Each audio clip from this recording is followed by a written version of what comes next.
Welcome. This is a presentation over SAS, which stands for Statistical Analysis Software. This presentation is created to educate a user on SAS. This presentation was made by Ethan McKee and Karac Howington. This presentation outlines what is SAS and how do we use SAS. We will start with the history of SAS, which talks about how SAS came to be. Then, why do we choose to use SAS and its main purpose?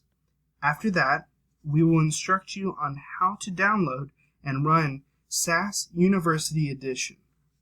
The basic features of SAS University Edition: SAS programming structure, and a basic syntax, which is the rules that apply to writing a SAS program. This presentation will also show a demo of a Hello World program and a bubble sort program, which would be used to compare to a C++ written version. Due to the time limitation of my recording, I'm not able to make all of this video, so the demo will have to be put into a separate video. Please watch the second video to watch the demo.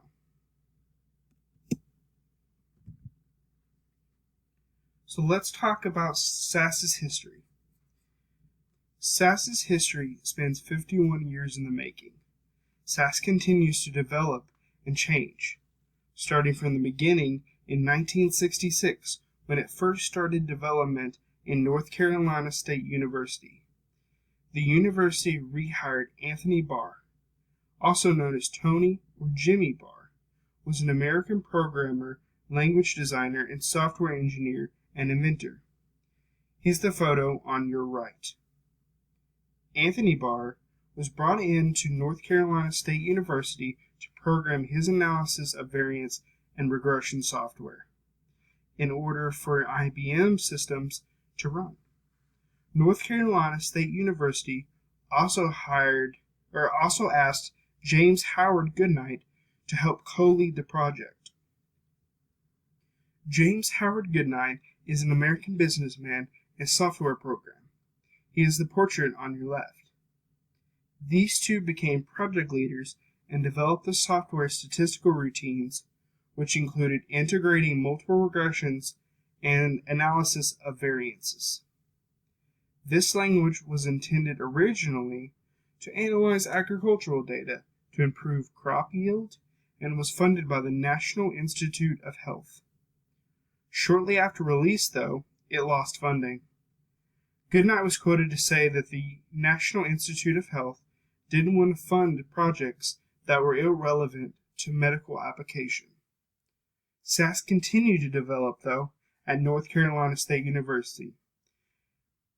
This project was led by Barr and Goodnight with help from Carol G. Perkins, Wayne W. Service, and Jane T. Helwig.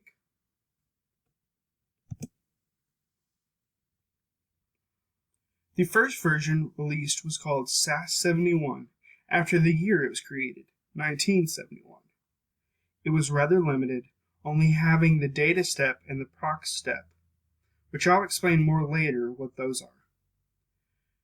A year later, SAS 72 is made, which was a full version of SAS.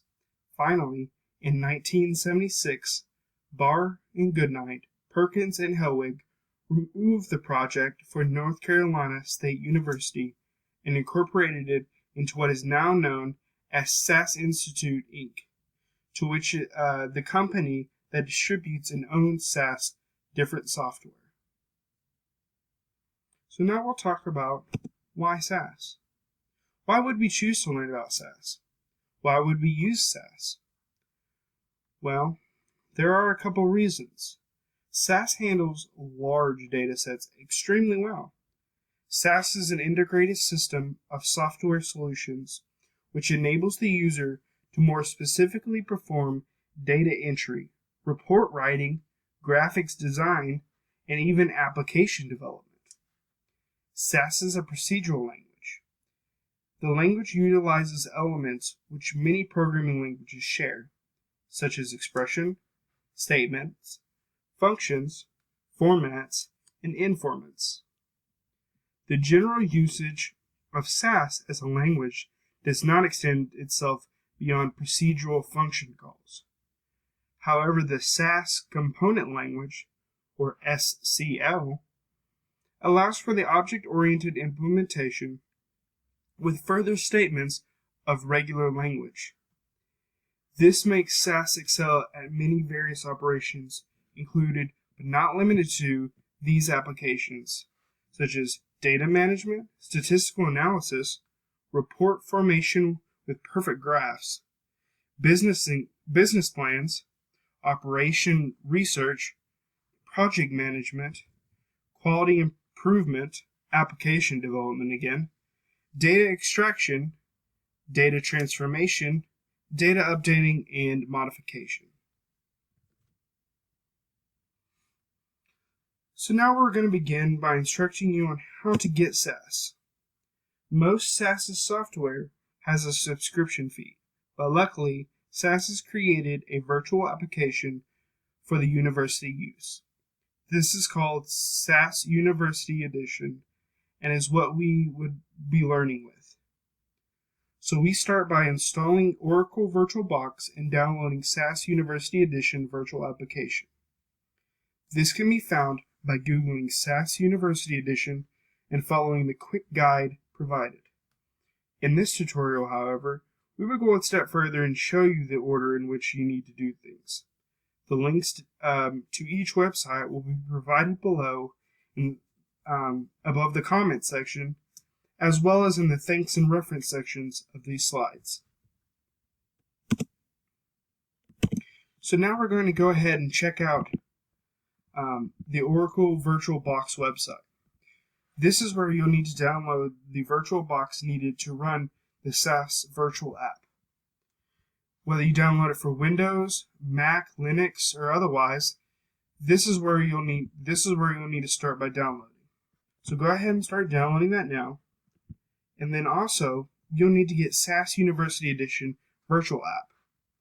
Download that and place it in a convenient folder where you should be able to find. I've gone ahead and done this since it does take a little moment to download. So we will then begin by opening up Oracle VirtualBox Manager. These will not be here when you first open the VirtualBox Manager. We will then need to start open up a application to run the virtual application. So first we'll go to File, Import, Application or Appliance, and then go to the SAS University Edition that we just downloaded. I conveniently placed mine in the Downloads folder. It should be under the type of Open Visualization Format Archive. Hit Open, hit Next, and then hit Import. This usually takes a moment, so I've already gone and done this for me, which is shown here. Afterwards, you will need to then run the VirtualBox application. So first you click it and hit Machine, and then hit Start and Normal Start.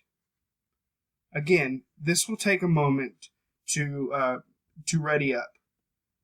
So I've already gone ahead and done this by running the SAS VirtualBox. So now it's running. We will then need to go onto a web browser, and at the top type in http://localhost:1080/. Hit enter, and you will come to this screen. After this screen, you will then need to hit Start SAS Studio, which again takes some time. So due to time restraint, we're going to go ahead and run I've already gone ahead and run one to show you what's happening. Once you start up SAS, you will need to it will sign you in, and you will come to this screen, which is an open coding block window.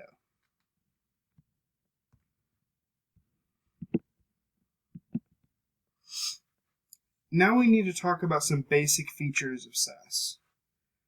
There's the editing window, which is where code is written, the log window, which is execution window, where we check the execution of SAS programs, output window, which is the result window where we can see the output of our program, the result window, which is the index of all the outputs, which is and then also libraries. So this is the log window. This is the editor window where we will be writing our code.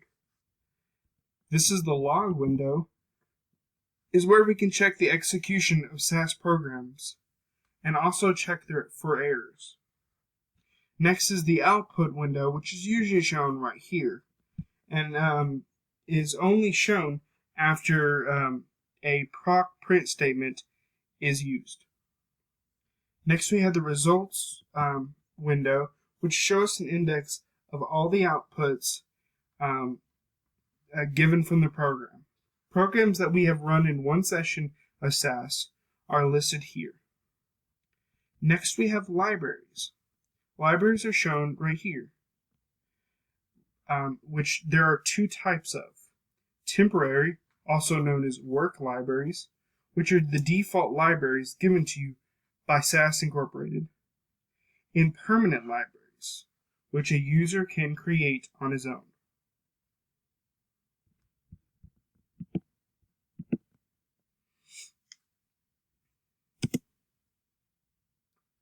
Before we begin programming, we must understand how SAS's program structure is made. Although there is a flowing process to SAS shown in this graph, SAS allows encapsulation of many of these processes within the data step. This is because the data step is for loading the required data sets into memory, which also includes manipulating data sets before setting them into memory. Proc statements are built-in procedures to analyze data from the data step. Finally, we have an output step, which displays the data. This is generally done by a proc print statement. So again, these statements can be within each other. More explanation of that will be shown in the demo.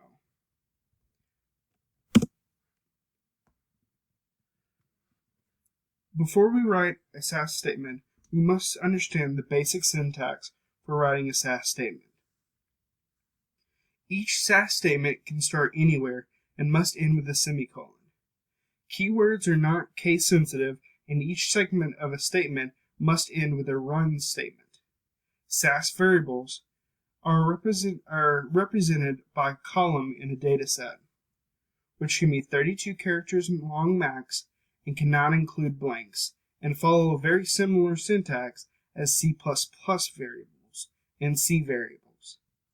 A fun thing about these variables, though, is that there are only two types, numbers and strings. Strings are declared in the data segment by a cache sign, which are whereas numbers are also placed in the data segment with no cache sign. Datasets are created with a mark of data keyword and a name for the dataset. Data lines hold data for the dataset named before. Finally, comments, which are done by starting off a line with star and ending with a semicolon, which can be a single or multi-line comment. There is also the /star comment, which can also be multiple lines and can be encapsulated. So now we'll begin by making a very simple program. The simplest program would be a hello world that most programmers are aware of. In SAS, we will have to use a proc print statement, which essentially writes out our string variable into the output window.